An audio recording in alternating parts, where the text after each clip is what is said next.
O senador Jorge Viana, nossos queridos telespectadores da TV Senado, ouvintes da Rádio Senado, colegas senadores, o mercado clandestino de informações pessoais tem me preocupado bastante. Criado a partir da violação de dados privados, endereço, identidade, telefone, dados bancários e até declarações do imposto de renda de qualquer cidadão brasileiro, deve ser combatido duramente com o devido cumprimento da lei e a implacável aplicação das penalidades previstas para esses inaceitáveis crimes. É o direito à privacidade que está na nossa Constituição. Direito à privacidade, direito ao sigilo bancário, ao sigilo telefônico, ao sigilo postal, ao sigilo tributário e fiscal. A mesma indignação demonstrada pelo governo brasileiro quanto ao episódio envolvendo Edward Snowden, ex-analista de inteligência dos Estados Unidos, que tornou públicos detalhes de programas confidenciais como que monitorava comunicações eletrônicas e ligações telefônicas no Brasil, deve ser manifestada também com afinco pelas autoridades do Executivo em relação aos golpes corriqueiros ocorridos aqui dentro do nosso país, do nosso território, que é a compra e venda clandestina de informações pessoais e privadas.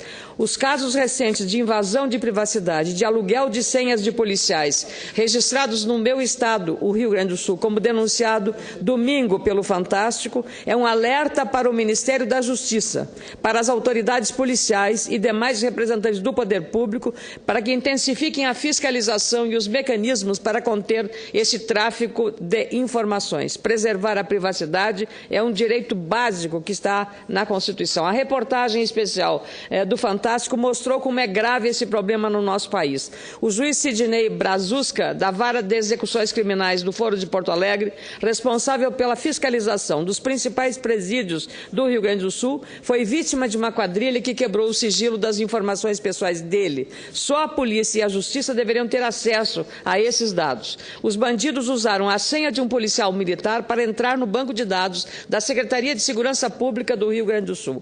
Os golpistas também tiveram acesso a informações dos familiares do juiz. Por lei, esses dados deveriam estar protegidos. É inaceitável, portanto, o acesso indiscriminado de informações privadas, principalmente quando essas são usadas por golpistas para ameaças ou pressões visando chantagear ou obter algum benefício ilegal. As investigações, segundo a reportagem, apontaram que os dados pessoais do juiz foram acessados de um computador localizado na casa de um homem que chegou a ser preso como suspeito de envolvimento no esquema de outras 7 pessoas.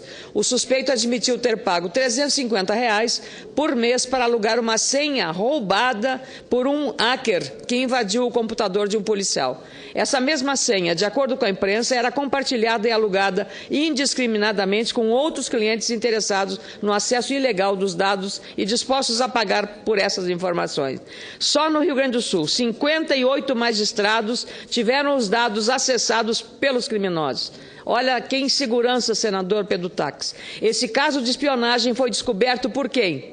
Pelo Ministério Público do Rio Grande do Sul, confirmando a importância deste órgão, dessa instituição, para o fortalecimento não só de um direito inalienável, cláusula pétrea da Constituição, que é o direito ao sigilo bancário, fiscal, telefônico e também o postal. Então, por isso é necessário repetir aqui a importância de uma instituição como essa para o fortalecimento das práticas democráticas e a defesa da sociedade. A propósito, quero aqui manifestar respeito e admiração ao Dr. Roberto Gurgel, Procurador-Geral da República, que amanhã vai executar o seu último dia nesta função que ele desempenhou. Não foi um engavetador, não fez vindita, não julgou segundo critérios pessoais, mas segundo bases e inquéritos bem fundamentados. Hoje pela manhã, aliás, o Ministério da Defesa distinguiu o Dr. Roberto Gurgel e senadora Vanessa, senador Eduardo Braga e a mim, honradamente, ao Procurador-Geral. O Ministério da Defesa deu a ele a ordem do mérito da defesa na categoria Gran Cruz, que é a mais importante de todas. E eu ali manifestei a ele os meus agradecimentos como cidadã e como senadora ao trabalho que ele vem fazendo. Com muita alegria concedo a parte ao senador Pedro Taques. Senadora Ana Amélia, me associando a Vossa Excelência, na defesa da intimidade, da vida privada desses magistrados que tiveram os seus dados violados.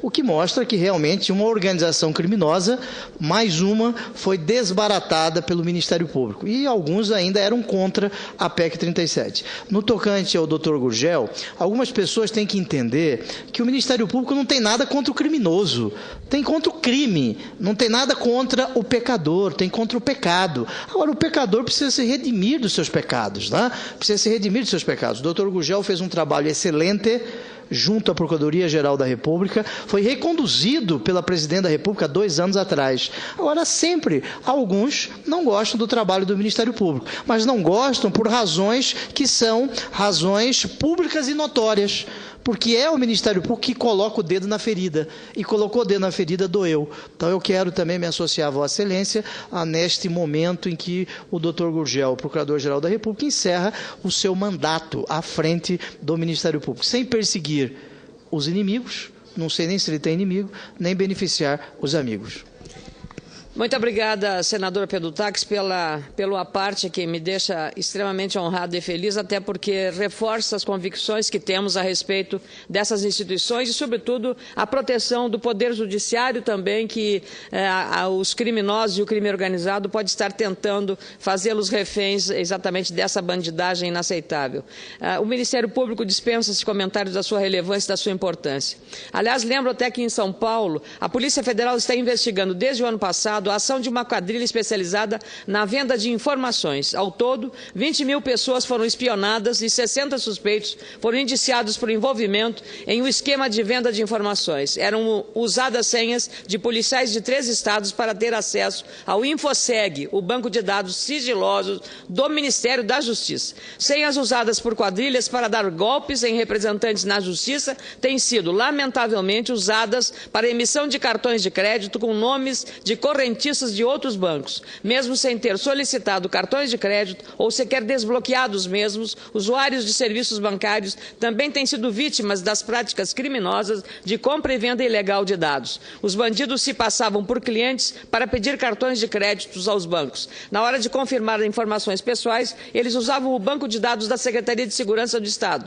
Imagino que essa inaceitável prática se repita em outras cidades do Brasil. Imagine o quanto isso custa, não só para o cidadão, mas também para o próprio sistema financeiro. Hoje, os maiores jornais do país trazem avaliações do secretário de Estado americano, John Kerry, sobre os casos de espionagem ao governo brasileiro. O chefe da diplomacia norte-americana ouviu das autoridades brasileiras cobranças rigorosas sobre a espionagem na internet ou via empresas de telefonia e justificou o monitoramento global como parte de uma estratégia para frear as ameaças terroristas. O chefe do Departamento de Ciência e Tecnologia do Exército, General Sinclair Mayer, informou hoje à Agência Oficial de Notícias do Brasil que o país terá, em 2014, um centro de certificação para permitir maior segurança ao uso de equipamentos sob monitoramento de dados pela internet. É importante essa iniciativa, que precisa estar conjugada com outras ações pontuais para a vigilância ilegal de informações ocorridas em território nacional. Recentemente, o presidente executivo da Associação Brasileira das Prestadoras de Serviços de Telecomunicações Competitivas, João Moura, afirmou em artigo publicado no Estado de São Paulo que a flexibilidade deve ser um princípio quando se fala em internet para evitar abusos, condutas anticompetitivas e outras ações que prejudiquem os direitos dos usuários e o desenvolvimento e segurança da rede. Na avaliação desse especialista, o combate rigoroso às ações irregulares e ilegais deve partir dos reguladores de telecomunicações, alô Anatel, e órgãos de defesa econômica, a LOCAD, com mecanismos de controle sobre a atuação das empresas. O antídoto natural para a possibilidade de práticas abusivas pelas operadoras de telecomunicações é a exigência de ambiente competitivo e saudável. Assim, condutas inapropriadas podem ser percebidas rapidamente e os usuários terão sempre a opção de migrar para operadoras alternativas, criando desestímulo natural aos possíveis infratores. Do mesmo modo que as empresas devem conquistar para avanços no desenvolvimento da competição no setor de telecomunicações. Esta Casa tem o compromisso de construir marcos legais eficientes que permitam o pleno desenvolvimento das empresas, dos governos e das pessoas. No ano passado, o Código Penal foi alterado pela Lei 12.732 de 2012, conhecido como Carolina Dickmann, para tipificar os crimes e os delitos virtuais. Atualmente, tramita na Câmara Federal o Marco Legal da Internet, o PL 2126 de 2011, sob a relatoria do deputado Alessandro Molon, que é do PT do Rio de Janeiro. É importante oportunidade, estou finalizando, presidente Jorge Viana, para fazermos ajustes legais que dificultem as práticas cibernéticas ilícitas, com barreiras a essa arapongagem. Obviamente, as leis não irão acabar com todos os episódios de espionagem, nem com todos os casos isolados de levantamentos ilegais de informações, sejam comerciais, políticas, e isso é muito comum na época da campanha eleitoral, os adversários criando problemas para os seus concorrentes ou também informações pessoais. A segurança dos dados privados, a garantia do sigilo bancário, fiscal e também de correspondência e telefônico precisa ser uma referência para a construção do ordenamento jurídico atualizado, principalmente no campo das redes de comunicação, como internet e telefones. É preciso deixar claro a diferença entre preservação da privacidade das pessoas e censura ou amordaçamento. Numa sociedade cada vez mais interconectada, a rede deve sempre ser um espaço livre, democrático, aberto à comunicação e à livre expressão. Censurá-la é atitude antidemocrática e totalitária. Deixá-la sem regras, de modo libertino, entretanto, é desleixo e irresponsabilidade política com potenciais e graves danos econômicos e sociais. Não podemos, como legisladores, deixar brechas para arbitrariedades, pois o mercado clandestino de informações funciona também na internet. Na capital, Porto Alegre, é possível encontrar detetives que divulgam detalhes dos serviços prestados. Para a venda da ficha completa de algum indivíduo, cópia da declaração do imposto de renda ou conta telefônica detalhada, os golpistas cobram entre 500 e 4 mil reais. São constatações que nos obrigam a olhar com mais atenção a atuação dos chamados detetives particulares. Já existem disposições legais previstas no Código Penal e na própria Lei 12.737. A sugestão para alterar o Marco Civil da Internet, com a criação de um novo código que prevê a exigência de guarda dos registros no Brasil por empresas de conteúdo instaladas aqui no nosso território, precisa ser muito bem avaliado. Precisamos analisar se é possível atrair investimentos nas grandes empresas de internet com esse mecanismo e, ao mesmo tempo, diminuir as chances da invasão da privacidade. Lembrar também que o acesso à internet tem que ser ampliado muito no Brasil, mesmo com as diferenças sociais e as dificuldades de conexão em algumas regiões. Em 2012, 40% dos lares brasileiros já estavam conectados à rede, segundo pesquisa do Centro de Tecnologia da Informação e da Comunicação. Em 2011, o percentual era de 36%. Além disso, estamos entre os principais mercados globais de computadores e telefones. Isso já é motivo suficiente para que tenhamos regras claras, adaptadas à nossa realidade. Precisamos estar atentos às evoluções tecnológicas e aprovar, com análise e prudência, marcos legais confiáveis. Este é um papel desta Casa, caro senador Jorge Viana. Muito obrigado.